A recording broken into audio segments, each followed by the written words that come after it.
Welcome back to Friday. Tonight we speak to Nairobi-based photographer and creative director Tintseh, who loves turning everyday life through photography. We talk about his journey and becoming the best in his field. Thank you so much for joining us, Tintseh. How are you feeling tonight? Feeling good. Yeah? I'm feeling great, yeah. Awesome. Tell us about yourself. Well, my name is Dennis Mukundi, but my art name is Tintseh, which came from my dance career back in the days. That's a different story. I'm a Nairobi-based photographer, but I travel also for work outside the country and outside the country, who enjoys creating everyday life through a lens and just making everything seem like it can pause and just be a moment. Yes. When did you realize your love for photography, and how long have you been a photographer? This came in 2013. That's when I started getting the interest, but officially I took up photography as a career in 2015. So that has been 7 years. Yeah. Do you have any formal training, by the way? Not really. My background is a bit of IT and graphic design. Oh, tell us about that. So how did you shift from IT and graphic design to photography?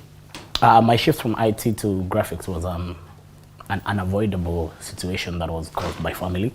So I had to look for a plan B in my career on what I wanted to do. So I went for graphics, and that's how now I ended up working at a university, being their designer. And now when they needed pictures to use on the billboards and the school templates for any of their marketing, then we didn't have a photographer at the university then. That's how then I started now using the university camera just to take my own pictures here and there.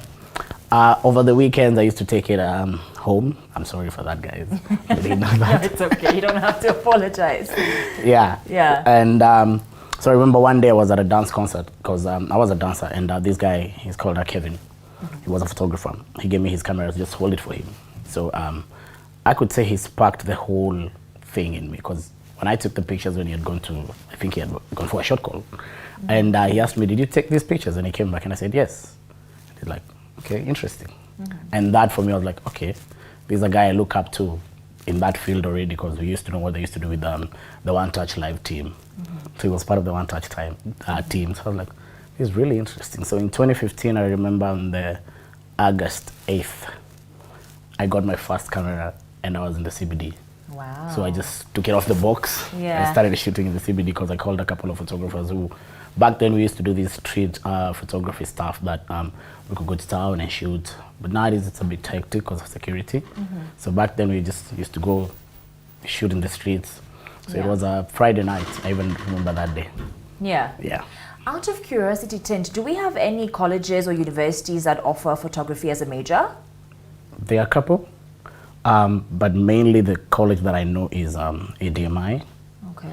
ADMI, and some photographers also have their own training classes. Someone like Peter Kaka, who started way back, they have their own photography school.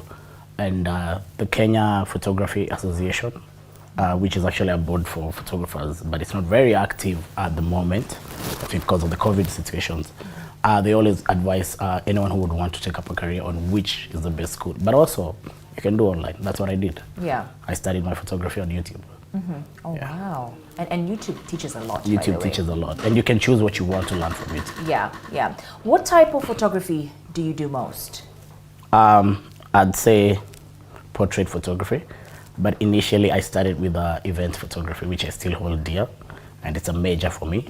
But my main lead right now is portraiture. Simply because it helps me capture the idea of emotions, which for me matters a lot in my photography journey. Tintseh, what inspires you most as a photographer? As I've said, emotions. Everyday emotions, either on myself and people around me, people that I see in life, and even out in the streets, how just the daily life of humans.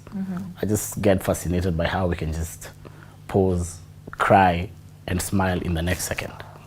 And me capturing that for me is having those moments pause and just transition to making beautiful images and the details of people's faces. The details are very important, I'm sure. Very, very important.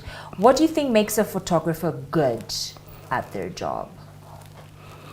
A couple of things. honestly. It can't be just one pillar that would say this is what will make you strong.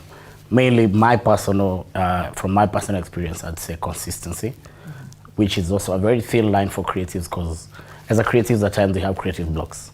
So also as a photographer if you're learning and trying to be a photographer, you need to understand such things happen. So, and I'd also say your work ethic. If you're going to it for a career, you need to understand that this is a business like any other. And so how you treat your clients and how you talk to them and even how you approach and carry and package your work, that would make you a great photographer. Also, I'd say not being scared to fail. I think as a photographer, you need to learn that not everyone will like your picture every day, but if you're always shooting for self, never shoot to impress them. Just shoot for what you believe is art in you. Yeah. How does one grow in that craft? Consistency, practice. When I began, I started doing. So that's what worked for you? Yes. Okay. I'm speaking from a point of personal experience, because I believe that's a more valid one. I don't have the right to say about other pillars that I don't know about much. But for myself, I learned that, yes, there's the rule of your first 10,000 pictures are not the best. And that I learned. And I always said, and I still say up to date, take 10 pictures per day. Just take 10 photos per day. They don't have to make any sense. But always, as a photographer, my rule is every time I take the camera and take a picture, I'm learning something. Maybe lighting, maybe framing, composition. So I never see any chance to shoot as a fail. So I'd say consistency and discipline. Those two things will work for you. You're also a creative director. Yes. So how do you approach storytelling as a photographer? One of my life lines that I use in my photography is capturing moments and creating memories. And as a creative director, what I go for is, what is the narrative that I relate to as a person? So I put myself in the audience's shoes, per se, and say, how would I consume what I'm creating? What do I want to feel from that? And what do I want my audience to feel from that?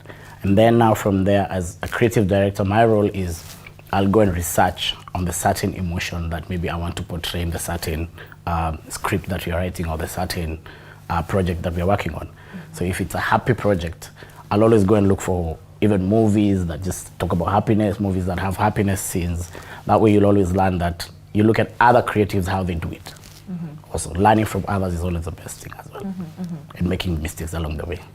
And who has been your biggest inspiration? Like any international photographer or local photographer that locally gave you I have a couple. Boost?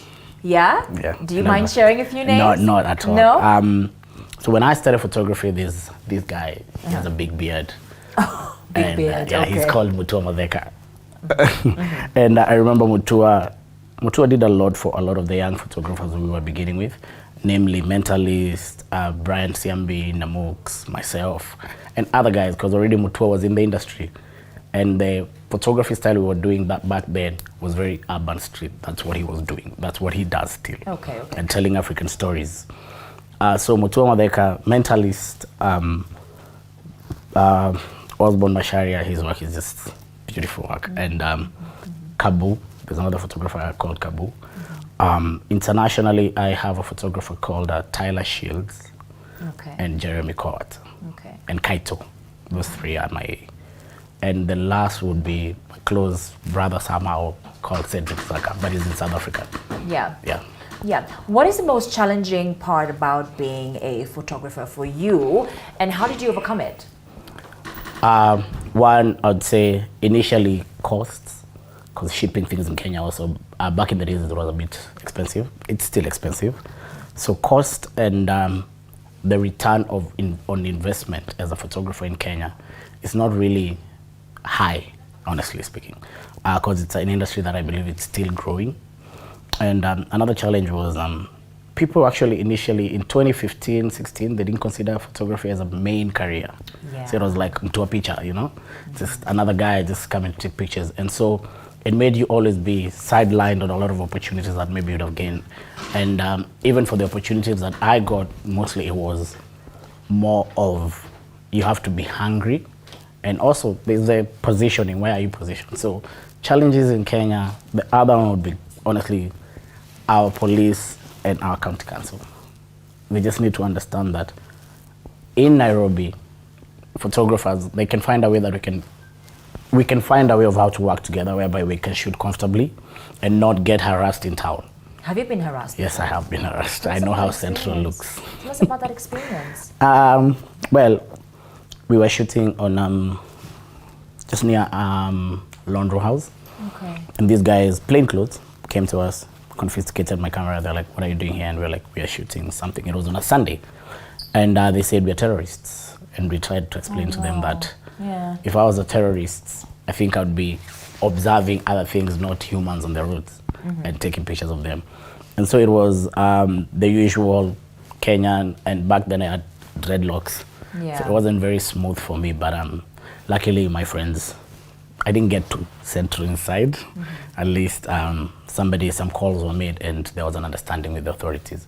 But I think if you're not in a position that someone can make a call on your behalf as a photographer, then I believe we need to find a way that that person can shoot comfortably also in town. Yeah. Without being harassed, because also now the problem is we don't know who the thug is in plain clothes and the real police officer. Yeah, true. So I'll always be violent if you come at me, because I'm looking at my gear and I'm thinking, if you're not a police officer, you want to take my gear. And so if it ends up being a police officer, then it's another problem. Yeah. You did mention cost, Tintseh. Yes. And for a young photographer watching you right now, approximately how much would he invest in starting his own gear? Like, the camera. Okay, I'm not a photographer, so I'm sure you have all those, like the lens and the camera, and like approximately how much would he or should he save, to buy one? With the current economy, I'd say roughly anything between 60 to 100,000 Kenya shillings. It will get you a good camera and a good lens for starters. Okay. But also there are other cameras that are cheaper than that. And luckily in Kenya still, we can find people who sell their used cameras, like photographers who maybe want to upgrade their gear. So, but I'd say the budget between 60,000 to 100,000 Kenya shillings. And that's not to discourage anyone who can do that. There are other ways that you can shoot with. I started using my phone for almost a year before I got my camera. For 2 years actually. That's what I was using. Okay. So also I think with the new era and the technology coming in. And the iPhones. Yeah, true. Yeah, but I always say go for the main camera, guys. Don't go for the iPhones still. Yeah. Which lens is your favorite and why? I'd say I have two favorite lenses. Okay. Actually, I have two lenses that I'll never miss in my bag. Mainly the 70 to 200 and a 50mm 1.4. The 50mm helps me create my portraits. And also the 70, I can make my portraits and shoot my wildlife if I need, but won't get the detail as a main wildlife photographer would, the big lenses. But it's a lens I feel like it can work for a bigger scope of work. Yeah, because I can shoot an entire concert with that one lens. Yeah. And other than your camera and lens, what else do you pack in that magical bag of yours? Deodorant. No, for real? Yes. Oh yeah, because it's hours. You're always up and down. Yeah, deodorant. If need be, I could have an extra T-shirt, like just in my bag, and my power bank. That one always has to go in my camera bag. What else do I pack? A bottle of water. A bottle of water mostly, but at times I can get water at the venue. Yeah. And a comb for my beard. Okay, interesting. Now you say that you have worked with so many brands. Yeah. Care to share and the personalities, and of course the working experience with them. How was it? The first one I'd say was my main brand was Sauti Sol. Wow. And my backstory with Sauti Sol was I was at a gallery at near Chaka Place, back then Priory, and I met Savara there. And then I told him I'd like to shoot for you guys. I'm such a big fan. That was I think in 2014, 15, and I got a call that September. I met him in April actually, and I got a call in September, November. And it was a call asking me if I'm a photographer. So I was a bit confused because I thought I told you I'm a photographer at that time. That was actually 2015, I remember. And when we came back to that story, Anyiko told me, Anyiko was a publicist back then, she told me I was calling a different Dennis actually. Oh, wow. So my number happened to be there. Oh, wow. So I picked up and I told them, right timing. Yes, perfect timing. The first gig I'll do it for free. Because also I was like trying to be nice and just get it with them. After Sauti Sol, I worked with Zitech University, Julie Gishuru. I've worked with the World Bank. I've worked with Rockefeller Foundation. I've worked with Red Bull. How was that working for Red Bull? It was fun. I was working with Sian, the footballer, covering his activities in Kenya, and it was actually very interesting because he used to go to the slums, get him to just connect with everyone, go back to the city, get him to connect with the city guys, and even did a couple of interviews, and it was just an interesting experience actually. The other client I'd say who I've shot for, and it was exciting, is also Nyashinsky. Wow. His concert is, did you just... Yes, we did the pictures for the concerts. Yeah. With another creative called Kid Volt, who's really good at his work. I've shot for Victoria Kimani, I've shot for Ali Kiba, I've shot for Wizkid, I've shot for Ty Dolla $ign. Okay. Omarion, among other artists. So exciting. So exciting. So how do you deal with difficult clients, by the way? Be nice. But also remember, for me, my rule is I have my boundaries as a photographer and as a creative. But if a client is being difficult and I notice we can't get into any agreement, I'll always walk away. I'll always, in respect, just tell them that this cannot happen then. I'll just walk away. Because I believe as a photographer, it's a career that the same way you can go and find that this product is not working for you, you don't start talking badly to the cashier, you just leave and go. Yeah, respectively. Just respectfully. And so, but at times also some clients, you explain to them from your perspective. They might understand what you mean. If they're being difficult, especially maybe on edit, lighting, things that maybe in your field, that's what you do. It's also good to understand that as a photographer, you're in control to make your subjects and clients always feel comfortable. But if you notice that it's not working, it's fine. So what if some clients don't like you said, the editing and all that? What if they totally hate the pictures? So how do you, do you do another shoot for free, or do you edit again? Like how does that work? So it depends also. For me, I'll always give a client 2 or 3 edit options. Okay. So for you to select, even before I begin the full process, I can tell you this is the direction I'm thinking as a creative. Another thing that I do is I'd ask a client, do you have a specific style that you want your pictures taken in or edited? So that in that case now, you minimize that. But if they come back and say, I don't like the pictures at all, and you realize that it's your own wrongdoing, then I think it's only fair as a business person and as a photographer and human to either arrange for another shoot or fix that. Yeah. And have you experienced that before? Yes, I have. I have experienced that. And it's not a bed of roses. At times, it doesn't work out as smooth as it sounds. And I think it's also a learning point that you need to accept that some clients, as I said, won't appreciate what you give them as your art. And so you have to understand that not everyone will like your work. So, and having that in mind is now you're trying to make the client feel like if they paid you, what they paid is what they're receiving, their worth, or even going beyond. For me, I believe in going beyond. And talking about payments, does photography in Kenya pay very well? Can a photographer say that I will use that as my career and that's it? I'd honestly say no, not much. According to international standards, that is.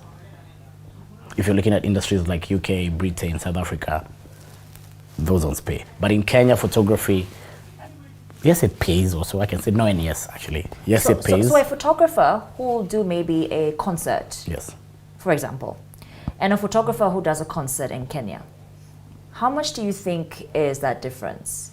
A concert in, let's say, UK. Yeah, for example, like UK. There's a big difference also. Like what? Like a $4,000, $5,000 check? Maybe a $2,000. $2,000? Yeah, they're about difference. Okay. And then in Kenya? In Kenya, maybe you can do, the photographers will charge between $300 to $1,000. That's a range that events in Kenya work for, mostly. So, but also we need to understand that as a career, I survive on it as a career. So yes, it does pay on that side. So it means, for me, it pays, but there's a lot of work and years that at times a good creative who's starting and they're really talented, at times they might have not to. They wouldn't have to do that if the systems were different. Let's say our economy was improved, our advertising budgets were increased, you know, like in general.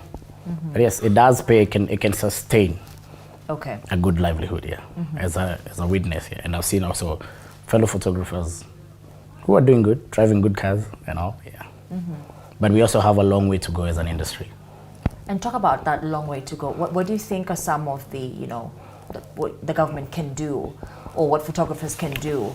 I think the government should look for ways that they can make everyone understand that this is a career like any other career.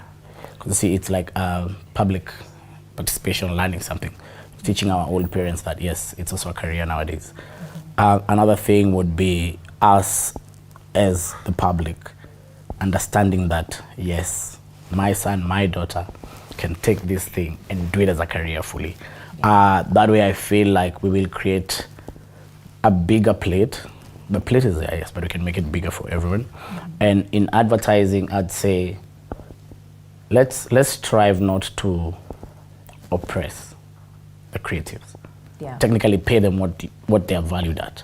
Because then a lot of creatives, and I've seen even online, sometimes people complaining, pay creatives. There was a hashtag like that a while back. And we shouldn't be saying that, because art is what makes the world revolve. And these guys are creators. And I'm speaking now here on behalf of, like, not on behalf, like representing or anything, but in terms of artists as musicians, photographers, designers, creators, painters, all that is art. And if we gave the real value of it, because we have seen art selling in Louvre for millions and thousands of dollars. True. So it shows that it can be done. So that's what I mean by the long way. And it's us appreciating everything and every day as we create. Yeah. Where do you see yourself in 2 years with this career that you have? Shooting music videos. That's the next venture I want to get into fully, because I feel like it has a lot of storytelling. It's a poet meets another poet in a different world. That's the artist and the creator. So whatever we can create with different musicians, upcoming, already established. Yeah, I think so, yeah. In 2 years. Yeah. Yeah. Yeah. And lastly, what is your best photography tip for upcoming photographers watching you right now? Don't be scared to take a bad picture. That's how you learn what to improve next. That's it? Yeah, that's it. Don't be afraid to take a bad picture. That's how you learn from it.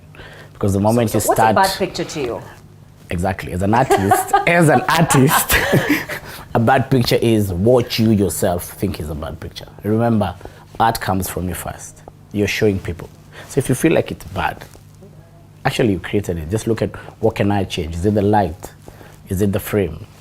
And also don't be afraid as a photographer. Because you need to realize that you have a very strong weapon with you, the camera. It can tell stories, it can bring down kingdoms and all. So you have a very strong weapon. Just realize that that's what you need. And also please, for any upcoming photographer, your gear matters, but it doesn't mean that you cannot be a good photographer with the gear you have currently right now. It's all about how you perceive your creativity journey. And I believe this is the first camera you have as a photographer, your eyes. What are you seeing? Because what you see is what you're trying to frame through electromagnetic systems. Yeah. But it's what you see first. Okay. If I look at you, maybe I'll say this is a portrait, I can do this and this and this, and then I'll ask for a camera. Yeah. Wow, those are great tips, Tintseh. Thank you so much. Thank you. And where can the viewers find you on your social media pages? So my Instagram was hacked.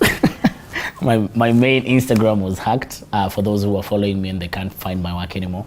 I have a new Instagram page, Tintseh with a double H. You can find me on Twitter, or you can find me on Behance, still under the same Tintseh. So what I'd encourage you is just Google the name Tintseh. Do you have a website?